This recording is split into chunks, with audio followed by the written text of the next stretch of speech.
প্রথমে এই ভিডিওটা দেখো, তারপরে এর ভাষায় উত্তর দিচ্ছি। সেই মেয়েগুলোও আমাকে ভাব দেখায় ভাই, যাদের ছেলেদের কাঁধে পা না দিলে হাত খরচাটাও চলে না। তুই হলে কত নিতিস? পাপাই আমার রেন্ডি খানায় জিসা আমি তার দেশে, আমি জানি পাপাই ওখানে অনেকজনকে খুঁজছে। তুই কি করে জানলি বাড়া? মানে তুইও ওইখানকারই নয়? পেছনে তো অনেকজনে অনেক কথাই বলে, খানকি মাগির সামনে এসে আমার একটা বাল ছিঁড়ে দেখাস। তোর আবার বালচুল আছে নাকি বাড়া? তুই তো বালচুল ফেলে দিয়ে হিজড়া হয়েছিস শুনলাম। শোন, একটা কথা বলি খানকি, আমার পেছনে বদনাম করে কোনো লাভ পাবি না। আর তুই যাদের পাওয়ারে উড়িস সেই সব গোষ্ঠীদের চুদতে আমার 14 মিনিটও টাইম লাগবে না।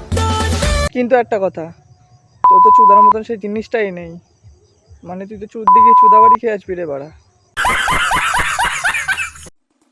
সে তোমার মন ভেঙেছে তো কি হয়েছে, তুমিও লোকের মন ভাঙো। আর সে তোমাকে নিয়ে খেলেছে, তাহলে তুমিও লোককে নিয়ে খেলো বল। আর তোর মতন মেয়েকে আমি কি বলে জানিস? ডিজিটাল খানকি মাগি।